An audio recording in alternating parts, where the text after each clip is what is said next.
Assalamualaikum warahmatullahi wabarakatuh. Salam sejahtera bagi kita semua. Halo teman-teman semua, saya Muhammad Nisa dan rekan saya Salva Anajwa Yusuf dan Marlina Oktaviani. Kami di sini akan menyampaikan materi yang cukup menarik, yaitu terkait investasi. Teman-teman di sini pasti udah nggak asing lagi dengan kata investasi itu apa. Investasi itu adalah kegiatan penanaman dana atau aset dengan tujuan memperoleh keuntungan di masa depan, baik berupa bunga, dividen, ataupun kenaikan nilai aset. Simpelnya gini, investasi itu kita nanam duit di masa sekarang biar di masa depan itu panen duitnya. Duitnya kita tanam dalam bentuk aset. Tujuannya apa? Tujuannya ya biar dapat untung, kayak tadi bisa berupa bunga, dividen, ataupun kenaikan nilai aset. Investasi itu ada dua jenis, ada investasi utang dan investasi ekuitas. Investasi utang adalah ketika kita pinjam uang ke orang atau ke perusahaan, contohnya kayak obligasi. Nah, nanti kita bakal dapat bunga tiap tahun. Lalu kalau investasi ekuitas, ketika kita beli saham di perusahaan lain, jadi kita ikut punya perusahaan itu. Kalau perusahaannya laba, kita dapat dividen. Selanjutnya kita akan bahas dulu terkait investasi hutang. Investasi hutang itu kita beli surat hutang, contohnya kayak obligasi. Enaknya dia tuh udah pasti kasih pendapatan bunga tiap periode. Terus ada jatuh tempo yang jelas, misal 3 tahun lagi duit pokok kita balik. Risikonya juga lebih rendah dibanding saham, karena kita posisinya yang minjemin, tapi bukan berarti nol risiko ya. Tetap ada risiko gagal bayar kalau yang kita pinjemin itu bangkrut. Ada juga risiko kalau suku bunga naik, harga obligasi kita bisa turun kalau dijual sebelum jatuh tempo. Nah, di sini ada contohnya, misal perusahaan kita beli obligasi senilai 10 juta dengan bunga 10%. Jadi selama 3 tahun kita dapat 1 juta, 1 juta, 1 juta, terus pas jatuh tempo uang pokok kita balik 10 juta. Nah, lumayan kan, udah pasti resikonya kecil. Selanjutnya itu ada yang namanya biaya perolehan diamortisasi. Ini metode nyatat investasi utang sampai jatuh tempo. Intinya kalau kita beli obligasi gak pas di harga 10 juta, kita harus sesuaikan nilainya pelan-pelan tiap tahun sampai jatuh tempo. Lalu dia ada dua kondisi. Yang pertama itu adalah ketika diskonto. Ini adalah kita beli obligasinya itu lebih murah dari nilai nominal. Misal nominalnya itu 10 juta rupiah, tapi kita beli cuma 9,5 juta rupiah. Nah, ada selisih 500 ribu itu keuntungan buat kita, tapi dicatatnya dicicil tiap tahun. Nah, yang kedua itu ada premi. Kalau premi itu dia kebalikannya. Jadi kita beli lebih mahal dari nominal. Misal nominalnya 10 juta, kita beli di harga 10,5 juta. Ada selisih 500 ribu, itu kita rugi, tapi juga diakuinya dicicil. Ciri dari metode ini ada 3. Yang pertama itu kita pakai suku bunga efektif, bukan bunga nominal. Jadi hitungannya lebih akurat. Yang kedua, nilai investasi kita berubah bertahap tiap tahun, menyesuaikan diskon atau preminya. Yang ketiga itu paling enak, dia tuh nggak terpengaruh dengan harga pasar. Mau harga obligasi di pasar naik, turun, catatan di buku kita tetap stabil karena tujuannya emang dipegang sampai jatuh tempo. Nah, jadi kesimpulannya investasi utang itu cocok banget buat yang cari pendapatan tetap dengan risiko yang rendah. Dan kalau kita niat pegang sampai jatuh tempo, metode biaya perolehan diamortisasi ini yang paling pas untuk dipakai. Materi selanjutnya akan dijelaskan oleh rekan-rekan saya. Pada materi ini saya akan membahas investasi utang untuk diperdagangkan.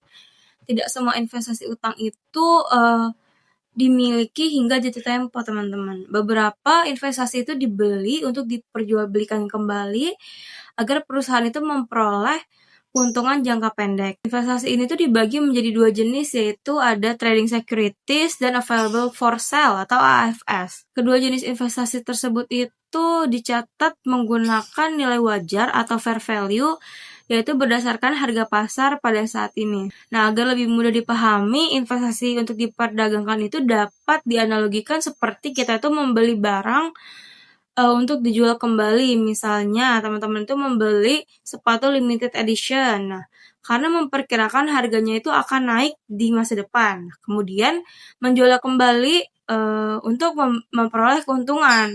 Hal yang sama juga terjadi pada trading securities. Nah, perbedaan utama trading dan AFS itu terletak pada pencatatan perubahan nilainya. Pada trading securities, keuntungan atau kerugian itu dicatat ke laba rugi, sedangkan pada available for sale atau AFS itu dicatat ke ekuitas. Nah, karakteristik investasi ini tuh adalah lebih fleksibel karena dapat dijual kapan saja. Nilainya mengikuti kondisi pasar dan berpotensi memberikan keuntungan jangka pendek. Namun, penggunaan nilai wajar ini juga membuat laporan keuangan itu menjadi lebih fluktuatif karena dipengaruhi perubahan harga pasar. Nah, di sini tuh ada contoh soal. Contohnya itu perusahaan membeli obligasi sebesar 10 juta, lalu nilai pasar itu naik menjadi 10.500.000. Jika investasi tersebut itu termasuknya ke trading securities, maka keuntungan 500.000 tersebut itu akan dicatat ke dalam laba rugi. Sedangkan jika termasuknya ke dalam AFS, keuntungan 500 tersebut itu dicatatnya ke ekuitas. Nah, dari contoh tersebut itu dapat dilihat nih bahwa kondisi yang sama dapat menghasilkan perlakuan akuntansi yang berbeda. Baik, selanjutnya ada opsi nilai wajar. Nah, metode pencatatan investasi ini tuh berdasarkan nilai pasar saat ini atau fair value. Misalnya kita beli saham hari ini seharga 1 juta, lalu seminggu kemudian harganya naik menjadi 1,2 juta. Nah, dalam metode nilai wajar ini, nilai investasi kita langsung dicatat mengikuti harga terbaru, yaitu 1,2 juta. Lalu selanjutnya ada karakteristik. Yang pertama itu ada perubahan nilai masuk laba rugi. Yang kedua mencerminkan kondisi pasar secara real time. Yang ketiga meningkatkan transparansi laporan keuangan. Dan yang terakhir dapat menyebabkan volatilitas laba. Ini tuh maksudnya si perusahaan ini tuh mendapatkan labanya tergantung dengan harga pasarnya. Baik, selanjutnya ada investasi ekuitas. Jadi investasi ekuitas adalah investasi dalam bentuk kepemilikan saham pada perusahaan lain. Misalnya kita membeli saham sebuah perusahaan makanan. Karena kita punya saham di sana, jadi kita juga bisa mendapatkan keuntungan dari pembagian laba perusahaan atau dari dividen perusahaannya. Nah, kalau misalnya perusahaannya sedang rugi atau harga sahamnya turun, kita juga bisa mengalami kerugian. Jadi keuntungan dan risikonya ini sama-sama cukup besar. Lalu ada karakteristiknya. Yang pertama itu keuntungan berupa dividen atau capital gain. Lalu yang kedua tidak memiliki jatuh tempo. Yang ketiga risiko lebih tinggi dibandingkan investasi utang. Nah, yang terakhir dipengaruhi kondisi pasar dan kinerja perusahaan. Selanjutnya ada metode pencatatan. Nah, di metode pencatatan ini tuh ada yang namanya metode biaya. Metode biaya digunakan ketika kepemilikan sahamnya masih kecil. Biasanya kurang dari 20%. Jadi si investor ini tuh tidak punya pengaruh besar terhadap perusahaan. Lalu ada yang namanya metode ekuitas. Nah, metode ekuitas ini dipakai kalau si investor memiliki pengaruh yang cukup besar. Biasanya kepemilikannya sekitar 20% sampai 50%. Misalnya nih, kita memiliki 30% saham sebuah perusahaan. Karena jumlahnya cukup besar, maka kita bisa ikut memberi masukan atau memengaruhi keputusan si perusahaan tersebut. Lalu yang terakhir ada konsolidasi. Jadi metode konsolidasi ini tuh digunakan jika investor memiliki kendali atas perusahaan lain. Biasanya karena memiliki lebih dari 50% saham. Misalnya, perusahaan A memiliki 70% saham perusahaan B.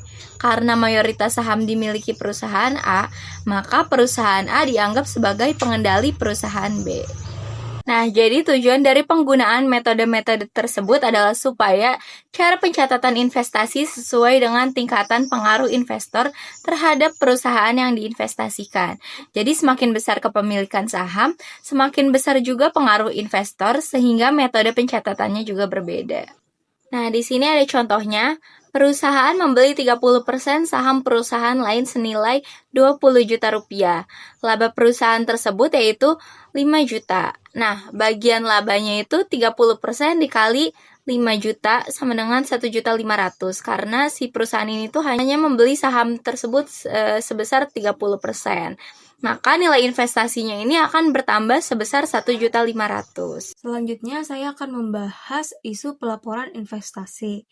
Dalam akuntansi, investasi itu tidak hanya dicatat, tetapi juga harus disajikan dan diungkapkan dengan tepat agar informasi terkait laporan keuangan itu relevan dan dapat dipercaya. Nah, di sini kita memiliki beberapa isu-isu. Isu pertama adalah isu penurunan nilai atau impairment. Hal ini tuh terjadi ketika nilai investasi itu turun secara signifikan dan permanen. Contohnya, misal si perusahaan ini tuh membeli saham seharga 50 juta. tetapi nilainya itu tiba-tiba turun menjadi 35 juta dan diperkirakan itu nggak pulih lagi gitu. Maka perusahaan ini tuh mau nggak mau harus mengakui kerugian dari penurunan nilai saham tersebut. Lalu ada isu kedua yaitu adalah penyajian laporan keuangan. Nah, contohnya adalah investasi jangka pendek itu dicatat sebagai investasi jangka panjang sehingga informasi laporan keuangan itu menjadi kurang akurat. Nah, yang ketiga itu adalah pengungkapan atau disclosure. Nah, perusahaan itu harus menjelaskan informasi penting seperti misal jenis investasi, resiko, dan nilai investasi. Jika informasi ini tuh tidak dijelaskan, penggunaan laporan keuangan bisa salah mengambil keputusan. Isu keempat adalah reklasifikasi investasi, yaitu perubahan kategori investasi yang dapat mempengaruhi pencatatan akuntansi. Nah, contohnya, akuntansi yang awalnya available for sale itu diubah menjadi trading securities karena ingin segera dijual. Nah, itu tuh harus yang dicatat gitu. Isu kelima atau isu terakhir ini adalah dampak terhadap laba dan ekuitas. Misalnya, nilai investasi itu naik 10 juta. Jika termasuk trading securities, maka keuntungannya itu dicatat ke laba rugi. Namun, jika investasi tersebut itu masuknya ke AFS, maka keuntungan itu dicatat ke dalam ekuitas. Oleh karena itu, penanganan isu pelaporan investasi ini sangat penting agar laporan keuangan itu dapat mencerminkan kondisi perusahaan yang sebenarnya dan dapat membantu untuk pengambilan keputusan. Nah, kesimpulannya adalah investasi itu merupakan penanaman dana atau modal untuk memperoleh keuntungan di masa depan. Dan investasi ini tuh dibagi menjadi dua, yaitu investasi utang dan investasi ekuitas. Nah, setiap jenis investasi ini memiliki karakteristik, risiko, dan metode pencatatan yang berbeda.